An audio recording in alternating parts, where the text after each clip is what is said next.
Blood stained the irradiated sand of Sector 4, and 80,000 extraterrestrial spectators screamed for a massacre. They expected the frail, hairless ape to beg when the mechanical portcullis shrieked open, releasing a bioengineered nightmare of scales and razor wire muscle. Instead, Jonathan Hayes, a former Aegis defense contractor stripped of his armor, didn't even flinch. He looked up at the overseer's viewing box, his voice piercing the dead air through the localized translators. Should I return it alive or shredded? Cold iron pressed against Jonathan Hayes's cheek. The smell was the first thing that registered. A nauseating cocktail of dried copper, ozone, and the distinct ammonia-laced stench of a poorly maintained slaughterhouse. He kept his eyes closed, letting his other senses paint the room before he committed to visually acknowledging his nightmare. The floor was vibrating, a low, rhythmic hum that suggested heavy machinery or a massive engine.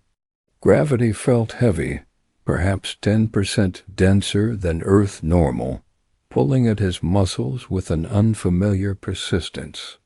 Jonathan was a Tier 1 operator, previously contracted under Constellation Risk Solutions, a private military corporation that handled the dirty work for global conglomerates. His last memory was a blistering firefight in the Democratic Republic of Congo. He and his squad had been securing a rare earth mineral shipment for a Boston-based tech firm when the sky simply tore open. There was no explosion, no artillery fire, just a blinding flash of cerulean light, the sensation of falling upward, and then darkness. Opening his eyes, Jonathan found himself in a dim, cavernous cell, constructed from a porous metallic stone. The lighting was a harsh, unnatural violet that cast long, sickly shadows across the floor. He wasn't alone. Huddled in the far corner of the enclosure was a man in a tattered gray suit, hyperventilating.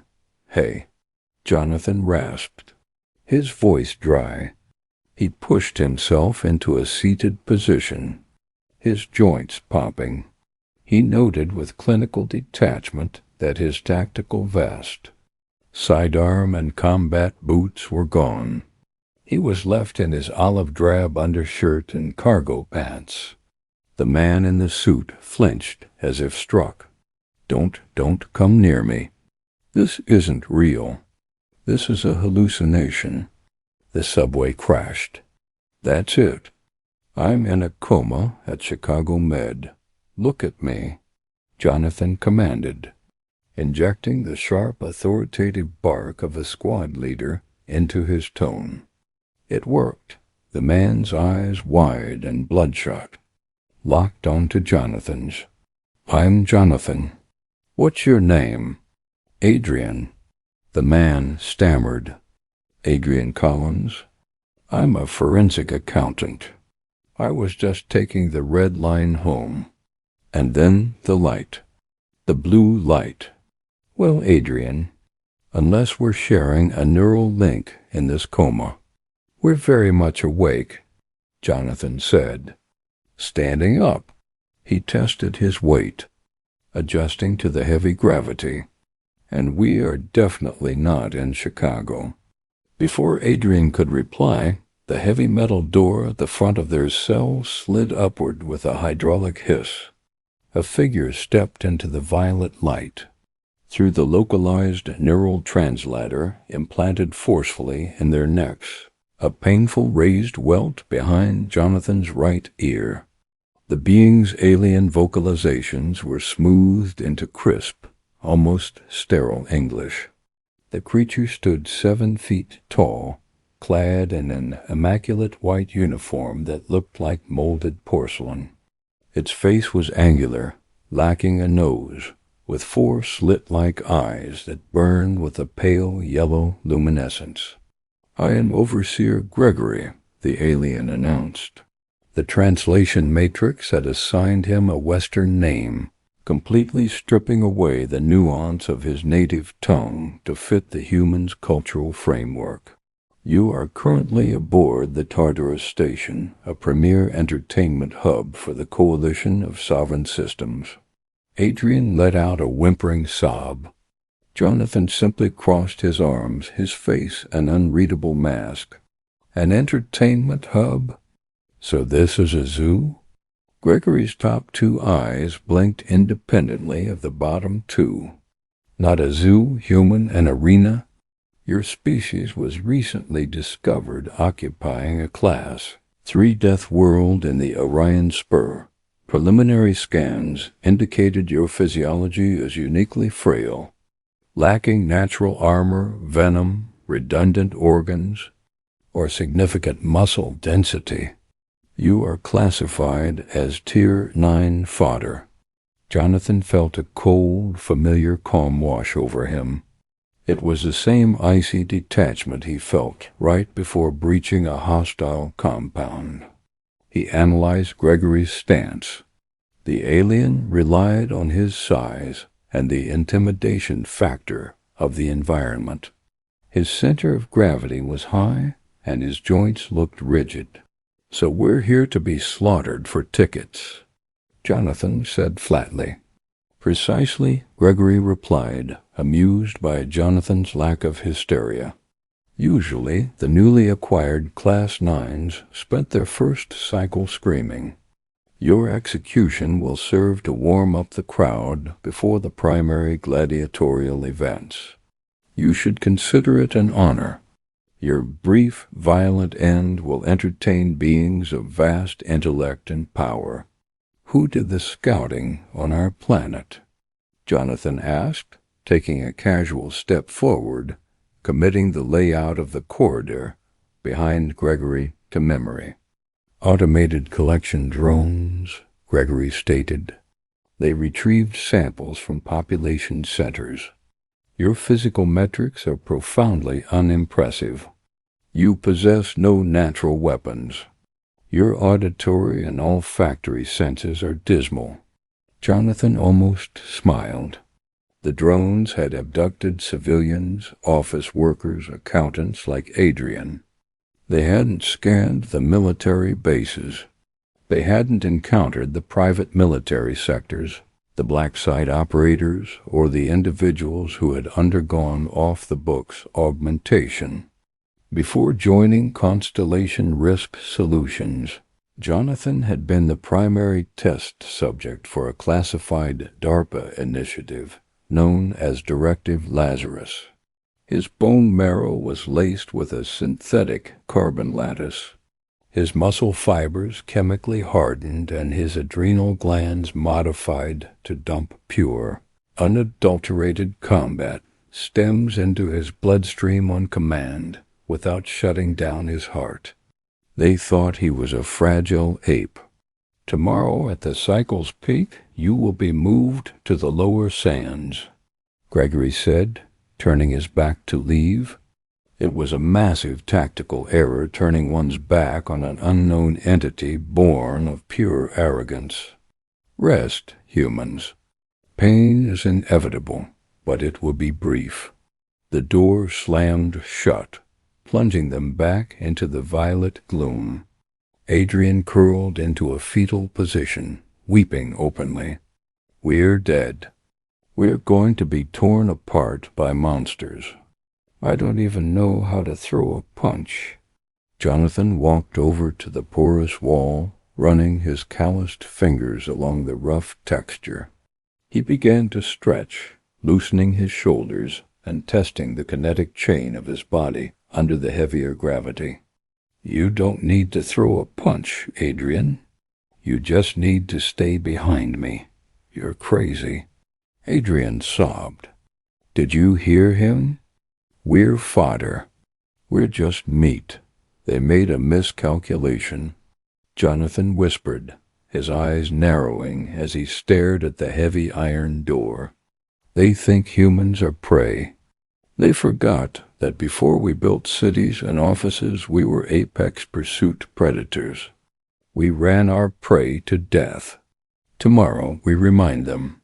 Blinding artificial sunlight hit Jonathan like a physical blow as the floor beneath them violently tilted, sliding them out of the staging chute and onto the coarse, irradiated sand of the arena. The roar of the crowd was a physical weight, a cacophony of shrieks, clicks, and guttural roars that vibrated in Jonathan's teeth. The arena was colossal, an oval coliseum spanning what looked like a mile across, bordered by towering energy shields that shimmered with a lethal blue static. Above, the sky was a projected dome displaying a massive multi-tiered audience of thousands of alien species. Hovering camera drones darted around like mechanized hummingbirds, capturing every angle for the Galactic broadcast. Adrian scrambled to his feet, coughing, as the dust filled his lungs. He grabbed the back of Jonathan's shirt, his hands shaking violently. "Oh, God, Jonathan! Oh, God!" Across the arena, 4 massive iron gates began to rise. "Listen to me, Adrian," Jonathan barked, his voice slicing through the accountant's panic. "Keep your center of gravity low. Do not run in a straight line. If I tell you to drop, you bury your face in the dirt and you do not move. Understand?" "Yes," Adrian choked out. "Yes." From the dark abysses of the open gates, the first wave emerged. They were pack hunters, roughly the size of timber wolves, but hairless and heavily scaled. They had 6 legs, allowing for terrifying scuttling speed, and jaws that unhinged to reveal rows of serrated bone. The translation matrix in Jonathan's head unhelpfully whispered their galactic designation. Strata-hounds. There were 12 of them. Up in the overseer's box, Gregory sat comfortably, a chalice of luminescent liquid in his long, pale fingers. He watched the monitors with mild boredom. The humans were supposed to scatter, to scream, to provide a brief, comical chase before being devoured. Comical chase before being devoured. It was the standard opening act. Down in the sand, Jonathan didn't run.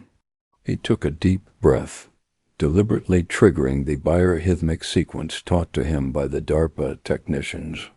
Inhale for 4, hold for 4, exhale for 4. Release the floodgates. His modified adrenal glands answered the call. A localized cocktail of epinephrine and synthetic combat stems flooded his system. His pupils dilated. The heavy gravity vanished, replaced by an explosive, terrifying lightness. Time seemed to fracture, slowing down as his hyper-accelerated neural pathways processed the incoming threat. The Alpha Strata-hound lunged, covering 30 feet in a single bound, its jaws snapping toward Jonathan's throat. Jonathan stepped inside the creature's guard. It was a textbook martial arts maneuver, relying on leverage and momentum. As the beast flew past him, Jonathan didn't just dodge. He struck. He drove the heel of his palm upward right under the hound's jawline, where the thick scales met the softer tissue of the neck. The impact sounded like a rifle shot. The carbon lattice in Jonathan's bones absorbed the kinetic shock that would have shattered a normal human's arm. The hound's neck snapped instantly. It crashed into the sand, a lifeless heap of scales. The arena's roaring crowd stuttered. The sudden, violent death of a strata-hound by the bare hands of a Tier 9 prey species was an anomaly. It broke the script. Gregory leaned forward in his box, his chalice pausing halfway to his mouth. The remaining 11 hounds circled, their predatory instincts confused by the sudden death of their alpha. They communicated in clicking hisses, realizing that the frail biped was not acting like prey. "Adrian, get to the wall," Jonathan commanded, his voice dark, vibrating with adrenaline. "Put your back to the shield. Don't touch the blue energy." Adrian ran, stumbling through the sand, tears streaming down his face. 3 hounds broke off to pursue him. "Hey!" Jonathan roared, kicking up a spray of heavy sand into the eyes of the nearest beasts. He didn't wait for them to recover. He became a blur of calculated, brutal efficiency. A hound snapped at his leg. He pivoted, bringing his knee down squarely on its spine. A sickening crunch echoed through the localized audio dampeners. 2 hounds leaped simultaneously. Jonathan caught the first one by its forelegs, using the beast's own momentum to swing it like a fleshy club into the second. They tangled in a screeching mass of limbs. Jonathan didn't hesitate. He stomped down on the skull of the nearest one, his boot driving through the bone casing with the force of a hydraulic press. He glanced toward Adrian. The accountant was backed against the energy shield holding his briefcase, which he had somehow kept a hold of during the abduction like a pathetic shield. A hound was preparing to pounce. Jonathan broke into a sprint. The DARPA augmentations pushed his muscles beyond natural human limits. The sand exploded beneath his feet as he closed the distance. Just as the hound leaped toward Adrian, Jonathan tackled it mid-air. They rolled through the abrasive dirt. The beast raked its claws across Jonathan's chest, tearing through his shirt and leaving 4 deep bleeding gashes. Pain flared, sharp and grounding. Jonathan grinned, exposing blood-stained teeth. He grabbed the beast by its upper and lower jaws. The muscles in his back and arms corded, straining against the alien biology. With a raw guttural roar that echoed up into the hovering camera drones, Jonathan ripped the beast's jaws apart until the joint snapped and tore. He threw the broken creature aside, panting heavily, blood dripping from his chest. He stood over the surviving 6 hounds. They took one look at the carnage, lowered their bellies to the sand, and slowly backed away, whining. They had been broken. The prey was the predator.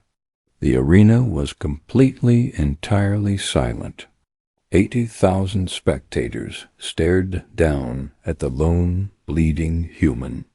Up in the VIP box, Gregory was standing. His pale, yellow eyes were wide, the slits expanding into perfect circles of shock. "Impossible," he whispered to his attendants. The physical density required to shatter a strata hound's carapace. It defies the biometric scans. What is this creature? Jonathan spat a wad of blood onto the sand. He looked up, his eyes finding the overseer's box with terrifying precision. He pointed a single blood-soaked finger at Gregory. He didn't need to speak. The message was universally understood across all species and cultures. "You're next." The transition back to the holding cells was not a victorious march. Heavily armed security synthetics, hulking drones made of dark metal, and armed with neural whips surrounded Jonathan and Adrian, forcing them back into the subterranean labyrinth. Jonathan's chest throbbed, the lacerations burning with the threat of alien infection. But the DARPA nanites in his bloodstream were already working, clotting the blood and aggressively attacking foreign pathogens. Adrian sat in the corner of their new, slightly larger cell, staring at Jonathan with a mixture of awe and absolute terror. You tore that thing apart with your bare hands. What are you?" "I'm a contractor," Jonathan said. tearing a clean strip of fabric from the hem of his ruined shirt to bind his chest. "Before that, I was a soldier. They made a mistake, Adrian. They judged our entire species based on a very narrow sample." "They're going to kill us for this," Adrian whispered, hugging his knees. "You embarrassed them. They won't just send dogs next time." "I know," Jonathan replied, his voice deadly calm. "That's the plan. We need to escalate this until they put me in front of someone important, someone with the authority to send us back." Hours passed. The ambient temperature in the cell dropped, designed to weaken them.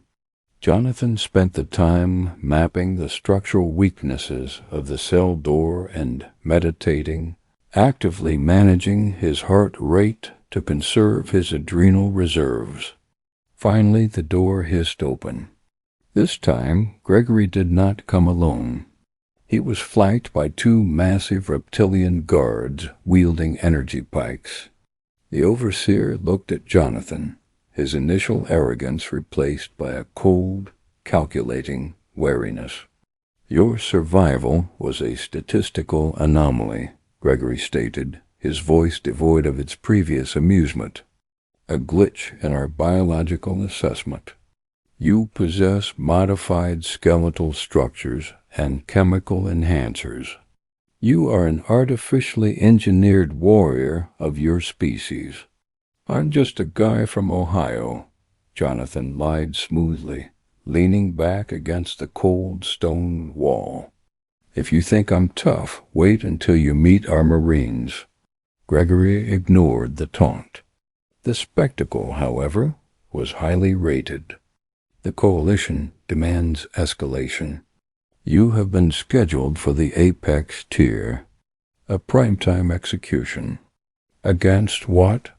Jonathan asked. "A gargantua," Gregory said, almost reverently. "A bioengineered apex predator from the savage jungles of Primava. It is armored, snorts in Chobham-equivalent plating, possesses the strength to crush a terrestrial tank, and feels no pain. It has never been defeated in the arena. Your execution will be a masterpiece. Adrian stays here," Jonathan negotiated, his tone leaving no room for argument. "He doesn't fight. I take the beast alone." Gregory tilted his head. "Agreed. The frail one offers no entertainment value regardless." Two synthetic drones stepped forward, leveling their neural whips at Jonathan. "Move, human." The walk to the arena was a sensory overload of flashing lights and deafening crowd noise. The corridors were lined with alien handlers and gladiators of various species, all staring at the heavily scarred, half-naked human who was about to face the ultimate executioner.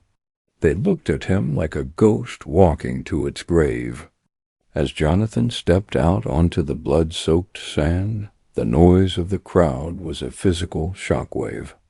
It was night time in the artificial dome, the arena illuminated by blinding, intersecting spotlights that made the sand glitter like crushed glass. Across the arena, the primary gate began to shudder. It didn't just slide open. It had to be unlocked via three massive heavy-duty magnetic clamps. A low, rumbling growl echoed from the darkness, a sound so deep it vibrated in the marrow of Jonathan's reinforced bones. Jonathan walked to the center of the arena. He stopped directly over a grate in the floor, staring up at the overseer's box, which hovered roughly 50 feet above the sand, protected by a reinforced energy barrier. "Human." Gregory's voice boomed over the arena's massive PA system, translated into a booming theatrical English for the dramatic effect of the broadcast. "You have defied the natural order of the food chain. Now face the ultimate predator. Let the gargantua feast." The gate slammed down. From the shadows emerged a nightmare. It was 15 feet tall at the shoulder, a hulking mass of midnight black scales and thick knotted muscle. It walked on 4 massive pillar-like legs, but its front limbs ended in long scythe-like claws. Its head was a battering ram of solid bone, featuring no visible eyes, only a network of thermal sensory pits. It was a walking main battle tank made of flesh and fury. The crowd erupted into a frenzied roar of bloodlust. Jonathan didn't assume a fighting stance. He didn't cower.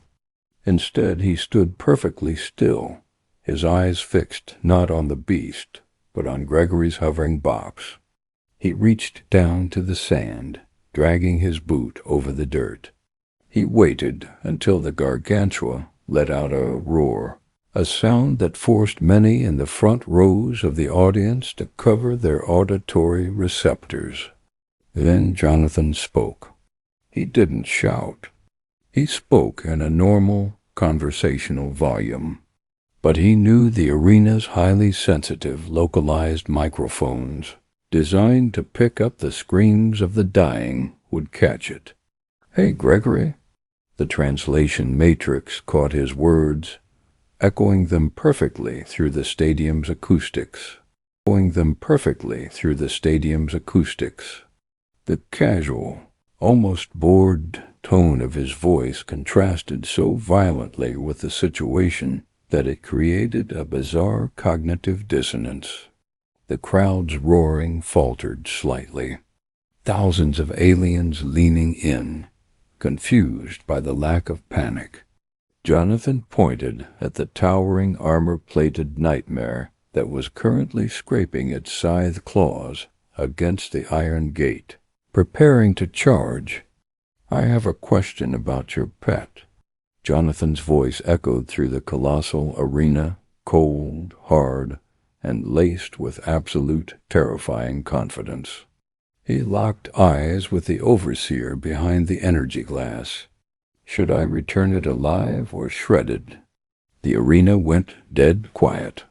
It wasn't a gradual lowering of volume. It was an instant, suffocating silence. 80,000 extraterrestrial spectators, spanning hundreds of diverse and violent cultures, completely stopped breathing. The audacity was paralyzing. An unarmored biped, bleeding and tiny, had just looked at an unstoppable biological engine of death and casually asked how the management wanted the carcass delivered. The gargantua, sensing the sudden shift in atmospheric tension, paused its advance, its thermal pits twitching as it tried to comprehend the lack of fear emanating from its prey. Jonathan cracked his neck. His adrenal system flooded. The nanits surged. Humanity had spent millennia fighting monsters in the dark. It was time to show the galaxy exactly why Earth was a death world. He didn't wait for the beast to charge. With an explosive burst of speed that kicked up a shockwave of sand, Jonathan charged the nightmare. The sand exploded behind Jonathan Hayes. He didn't run like a man fleeing. He moved with the terrifying, optimized geometry of a cruise missile finding its target. In his mind, he wasn't fighting a monster. He was engaging an armored vehicle. During his tenure with Constellation Risk Solutions, Jonathan had been cross-trained by ex-Lockheed Martin engineers on how to systematically dismantle bipedal drone tanks. The biological nightmare in front of him was no different. It was bound by the same laws of physics, leverage, and momentum. The gargantua reacted with startling speed for its massive size. Its snort's thermal pits flared, registering the rapidly approaching heat signature of the tiny human. It reared back on its massive hind legs and brought down a scythe claw with enough kinetic force to cleave a bank vault in two. Jonathan didn't try to block, or dodge backward. At the precise millisecond the claw descended, he executed a flawless baseball slide across the irradiated sand, dropping his center of gravity to zero. The massive bone blade slammed into the dirt mere inches from his ear, sending a shock wave through the ground that rattled Jonathan's teeth. Before the beast could retract its weapon, Jonathan was on his feet inside the creature's guard. Observe, orient, decide, act. The OODA loop, drilled into him since his days at Fort Benning, compressed into a fraction of a second. The gargantua was heavily armored on its dorsal and lateral sides. Chabam-equivalent plating meant blunt force and slashing were mathematically useless. But every armored vehicle has a vulnerability. For tanks, it's the treads and the exhaust. For the gargantua, it was his sensory pits. Jonathan leaped, utilizing the full unnatural strength of his chemically hardened muscle fibers. He grabbed the thick scaled ridge above the beast's jawline, hauling himself up its face like a mountaineer ascending a cliff. The gargantua shrieked, a sound like grinding metal, and thrashed its massive head to dislodge the parasite. The G-forces were immense, threatening to snap Jonathan's neck, but his synthetic carbon lattice skeleton held firm. He locked his legs around the beast's snout, leaning dangerously backward to avoid the snapping, multi-layered jaws. With both thumbs extended, Jonathan drove his hands directly into the creature's primary thermal sensory pits, located just below its armored forehead. He didn't just pierce them. He dug deep, rupturing the delicate biological membranes that allow the apex predator to see. Thick, acidic, black blood erupted from the wounds, searing the skin of Jonathan's forearms. He ignored the burning pain. The DARPA combat stems flooding his system muted the agony, replacing it with a cold, singular focus. Blind and panicked, the gargantua went completely berserk. It bucked violently, throwing Jonathan through the air. He flew backward, twisting his body mid-flight to distribute the impact, and snorts skidded across the harsh sand. He stopped just 10 feet away from the shimmering blue energy of the arena's perimeter shield. The beast, now relying purely on hearing and scent, whipped its massive head around. It locked onto the scent of its own blood on Jonathan's hands and the heavy rhythmic thud of his reinforced heartbeat. It let out a deafening roar and charged, lowering its bone-plated head to pulverize the human against the energy barrier. "Come on," Jonathan whispered, pushing himself up to one knee, blood dripping from his nose and forearms. "Commit to it." He waited until the 15 FT wall of armored flesh was less than 20 yards away. The ground shook violently.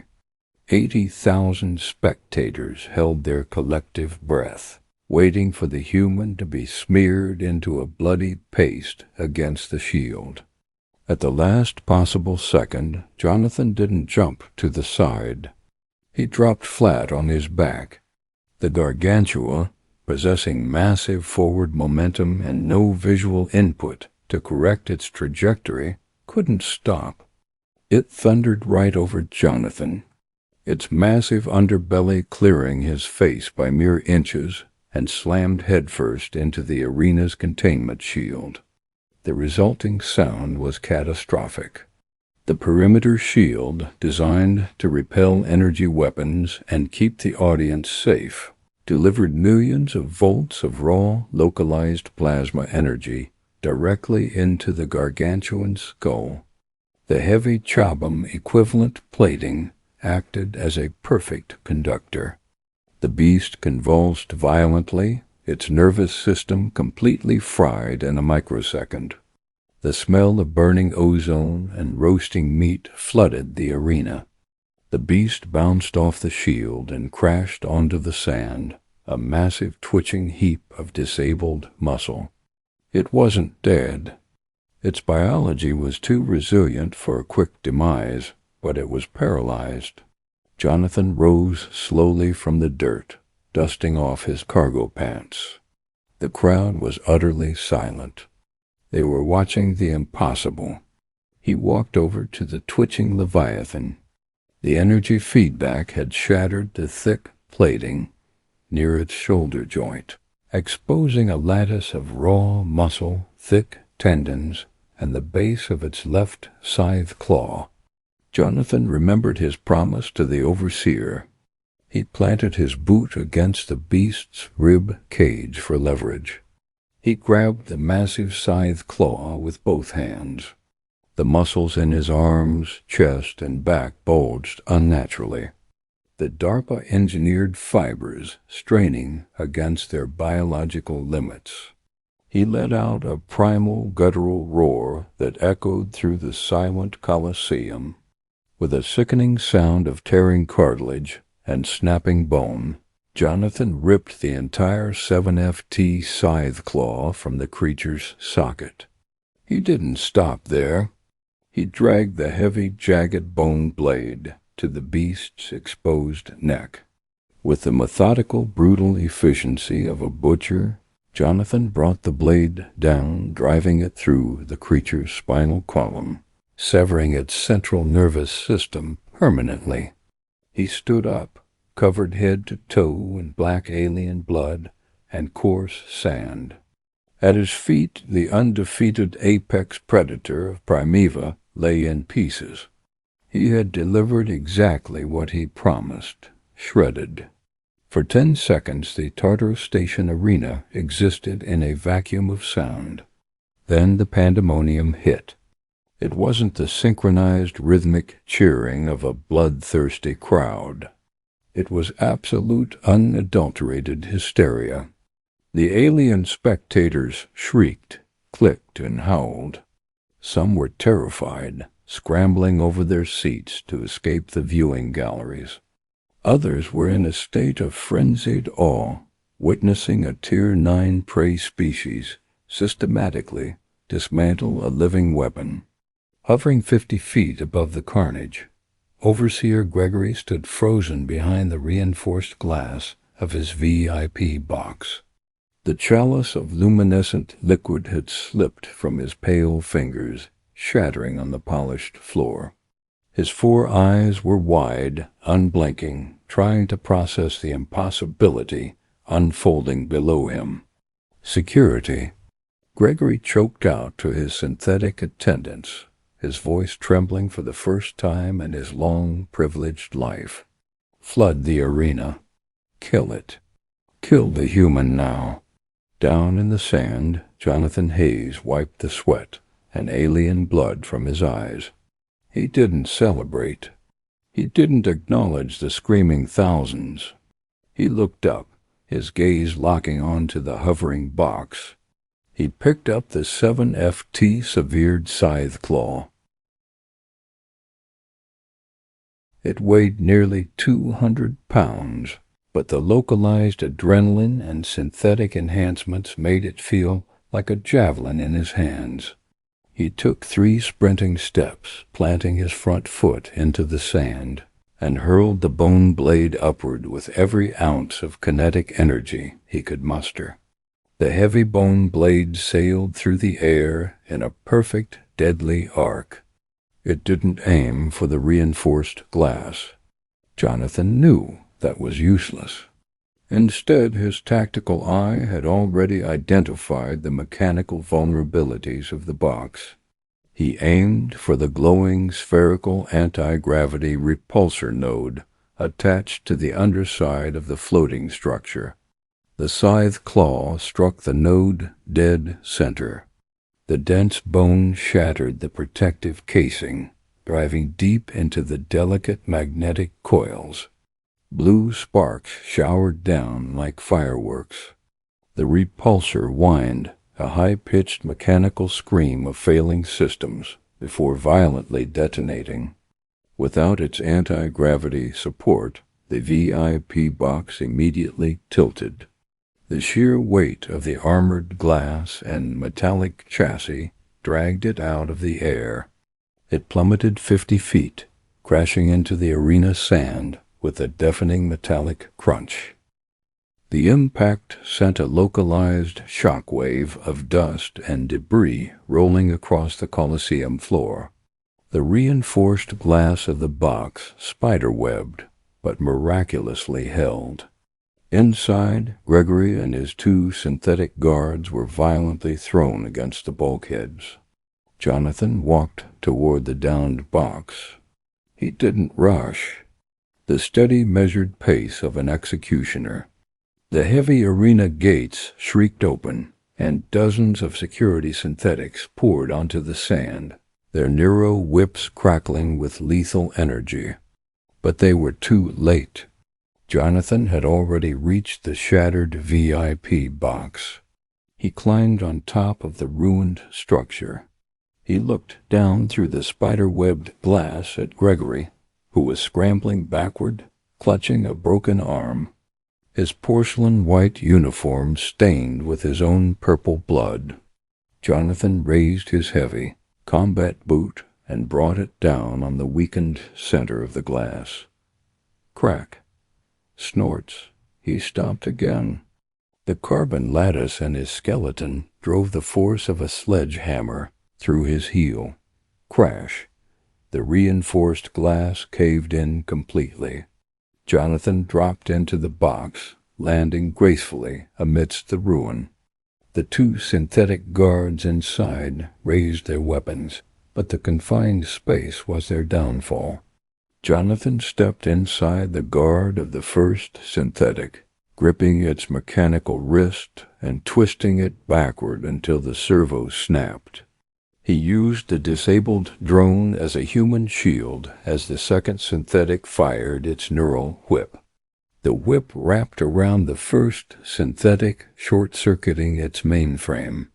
Jonathan discarded the broken machine, closed distance to the second guard, and drove his fist straight through its optical sensor, ripping out its processing core in a shower of sparks and hydraulic fluid. The box was secure. Jonathan turned his attention to Gregory. The overseer was pressed against the back wall, trembling violently, his 4 eyes wide with unmasked terror. You are a demon," Gregory whispered, the translation matrix struggling to process the quaver in his voice. "The Coalition will turn your insignificant planet to glass." Jonathan reached down, grabbed Gregory by the collar of his ruined uniform, and hauled the 7FT alien to his feet with one hand. "My planet," Jonathan said, his voice cold and deadly calm, "is currently guarded by people who make me look like a pacifist. I am a private contractor. I am a baseline deterrent."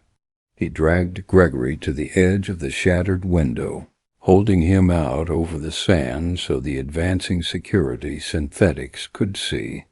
The machines immediately halted their advance. Their programming conflicted between neutralizing the threat and protecting a high-ranking Coalition official. "Tell them to stand down," Jonathan ordered, pressing his forearm against Gregory's throat. "Or I will show this entire arena what your spine looks like." "Stand down," Gregory shrieked into the cone's matrix embedded in his wrist. "Halt, do not engage." The mechanical army froze, their weapons lowering. The roaring crowd above had fallen into a stunned, breathless silence once again. The power dynamic of the entire Tartarus station had just shifted in less than 3 minutes. Jonathan activated the universal broadcasting console on the VIP box's ruined dashboard, linking his localized translator to the station's main communication array.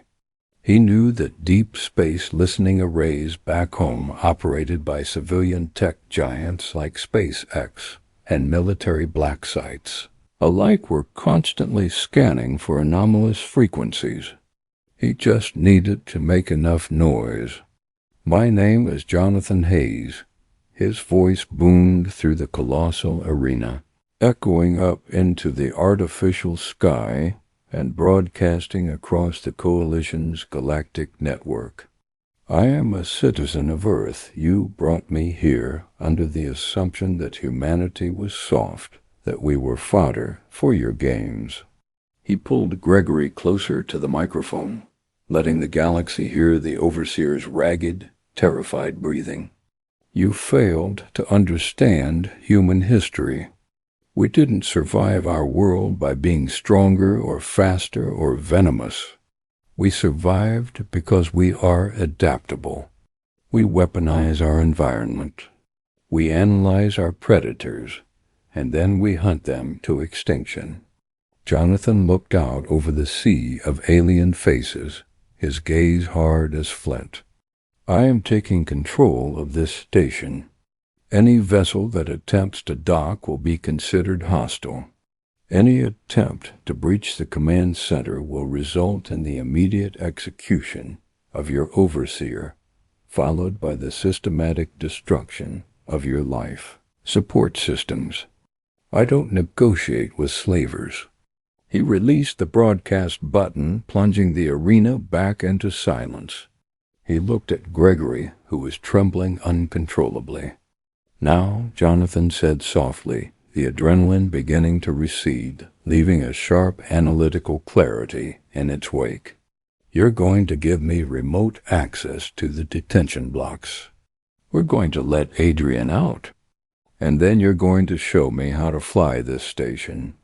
The journey from the shattered VIP box to the lower detention levels was an exercise in psychological dominance.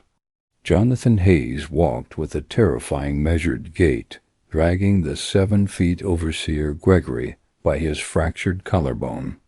The corridors of Tartarus Station, previously bustling with heavily armed, synthetic guards and alien handlers, were completely deserted.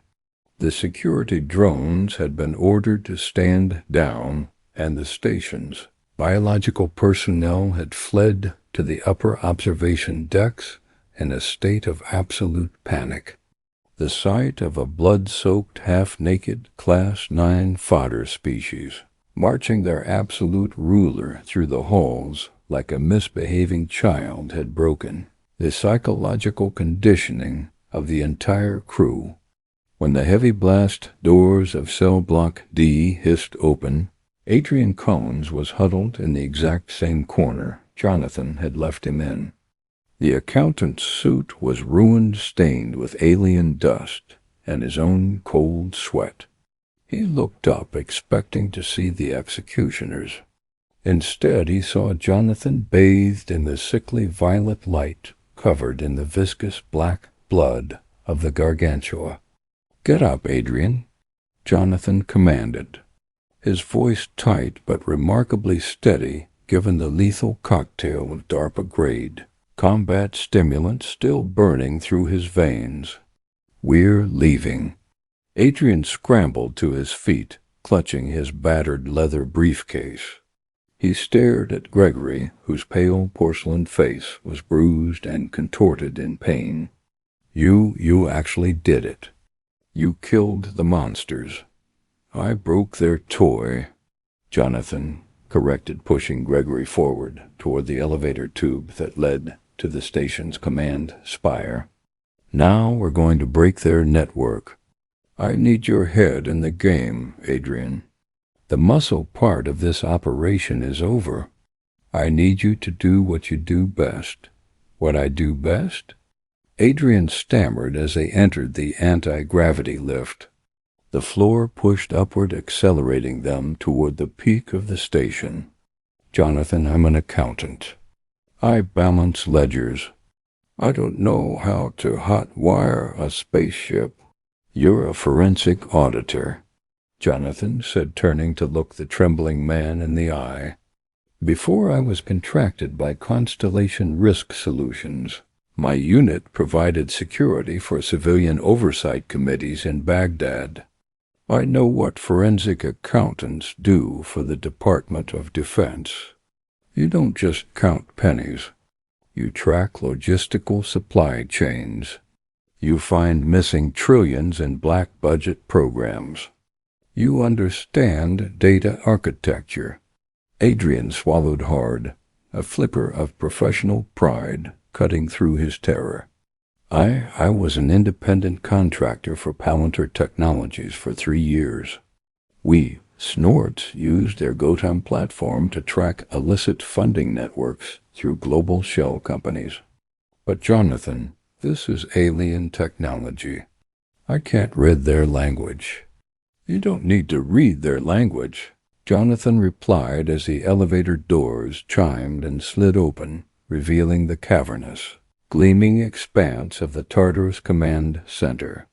Math is a universal constant. Supply chains are universal constants. I have Gregory's biometric access. I'm going to plug you into their system, and you're going to find out where they keep the keys to the ships. The command center was a masterpiece of extraterrestrial engineering. Massive curved screens of solid light dominated the walls, displaying real-time orbital telemetry, thermal outputs, and thousands of video feeds from the arena below. A dozen alien technicians were huddled near their consoles, completely paralyzed by the sight of the bleeding human holding their overseer hostage. Everyone away from the consoles, Jonathan barked. He didn't need the translation matrix for them to understand the universal threat of violence radiating from him. The technicians scrambled backward, raising their hands in submission. Jonathan shoved Gregory into the primary command chair, forcing the alien's hand onto a glowing bioreactive terminal. A soft chime echoed through the room. Snorts, greater than, and the central holographic table illuminated, projecting a massive three-dimensional web of data nodes, shifting numbers and galactic maps. The translation matrix in our necks is a two-way street, Jonathan said, guiding Adrian to the glowing console. Focus on the data, Adrian. Look at the flow of information. Treat it like a massive corporate ledger. Find the anomalies. Find the hangar bays.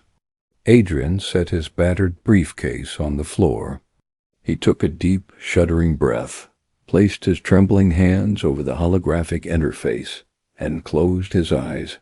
He forced his mind to slow down, shifting from the terror of the arena into the cold, comforting logic of numbers. When he opened his eyes, he didn't look at the alien symbols.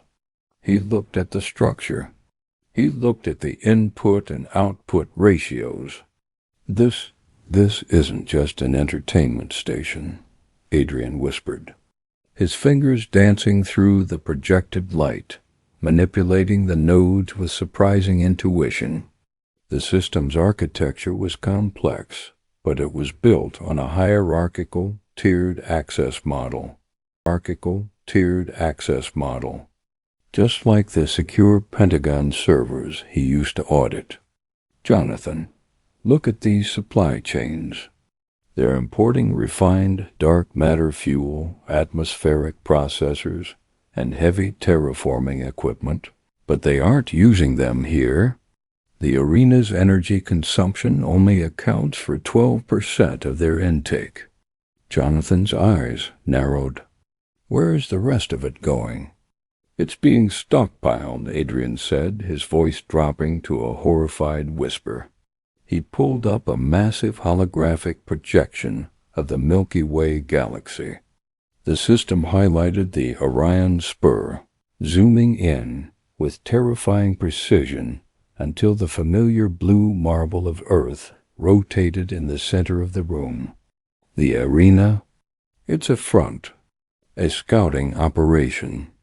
They weren't just grabbing random civilians for entertainment. Gregory let out a low, wet cough, a cruel smile forming on his bruised lips. Your friend is perceptive, human. The Coalition does not waste resources on simple blood sports. The Tartarus Station is a forward operating base. We abduct specimens from your world to test their physical limits, their psychological breaking points, and their resistance to various biological agents. Jonathan tightened his grip on Gregory's neck. An invasion.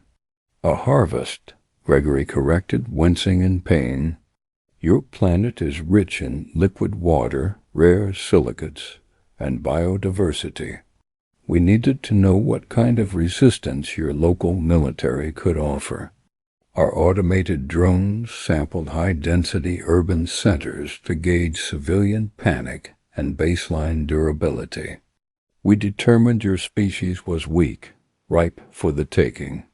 The Armada is already massing on the edge of your solar system. Adrian stepped back from the console, his face pale. Jonathan, I'm looking at the deployment ledger. They're sending 300 dreadnoughts. They're going to glass the major cities from orbit and drop extraction rigs on the oceans. It happens in less than 48 hours. The revelation hung heavily in the sterile air of the command center. The alien technicians watched in silence. They had expected the human to break down, to fall to his knees in despair upon learning that his entire world was about to be eradicated. Instead, snorts, Jonathan Hayes let out a slow, terrifying exhale. The DARPA augmentations in his system recognized a shift in his emotional state, priming his adrenal glands for sustained long-term conflict. Adrian, Jonathan said quietly, find the station's main reactor core in the ledger, and then find me a ship. Before Adrian could manipulate the holographic terminal, the command center was bathed in a flashing, aggressive crimson light. A klaxon alarm, deep and rhythmic, began to sound throughout the entire station. The main viewing screen at the front of the room shifted from orbital telemetry to the exterior cameras. Dropping out of hyperspace just 10 kilometers from the Tartarus station was a vessel that defied terrestrial comprehension. Snorts. Greater than it was a sprawling, jagged dreadnought of matte black metal, easily the size of Manhattan. It bore a striking resemblance to a heavily militarized, upscaled version of a Lockheed Martin stealth bomber, bristling with glowing plasma batteries and launch tubes. The communication console chirped, and the screen split to reveal the bridge of the dreadnought. Standing at there was a towering, heavily cybernetic alien whose translation matrix designation appeared on the screen as Fleet Admiral Montgomery. Half of his face was replaced by a glowing red optical sensor suite, and his uniform was adorned with the metallic skulls of conquered species. Overseer Gregory. Admiral Montgomery's voice boomed through the command center, dripping with absolute contempt. I arrived to inspect the forward staging ground for the Soul Harvest, only to find the station security compromised by a Class 9 primate. You are a disgrace to the Coalition. Admiral, Gregory yelled, struggling against Jonathan's grip. The human is an anomaly, a bioengineered weapon. He has seized the command deck. You must send a strike team. I am sending nothing. Montgomery interrupted coldly. You have allowed a primitive to access our deployment ledgers. You have compromised the operational security of the entire Harvest fleet. Protocol dictates that a compromised forward base must be sterilized to protect the core armada. Outside, The dreadnought's massive forward plasma batteries began to glow with a terrifying incandescent blue heat. "He's going to fire on us." Adrian panicked, frantically typing on the holographic console. "He doesn't care that his own people are on board. He's going to vaporize the station." "Adrian, the reactor." Jonathan snapped, pulling his stolen sidearm, a heavy plasma pistol he had stripped from his synthetic guard, and aiming it at the terminal. "Can you access the thermal limiters?" "I'm in the main engineering directory," Adrian yelled, his fingers flying across the light keys. "It's a dark matter fusion core. If I remove the magnetic containment fields, it won't just explode. It will create a localized singularity, a black hole." "Do it," Jonathan ordered. "Remove the safeties. Link the containment failure to a dead man's switch tied to my biometric pulse." Gregory's remaining eyes widened in absolute horror. "You are insane. You will destroy us all. The singularity will consume the station and the dreadnought." "That's the point," Jonathan said, stepping up to the main communication camera so Admiral Montgomery could see him clearly. "Admiral," Jonathan spoke, his voice completely devoid of fear. He projected the cold, calculated authority of a man who had negotiated with warlords and terrorists. "My name is Jonathan Hayes. In about 10 seconds, my associate here is going to drop the magnetic containment on this station's dark matter core." On the view screen, Montgomery's cybernetic eye whirred, zooming in on the human. "A bluff.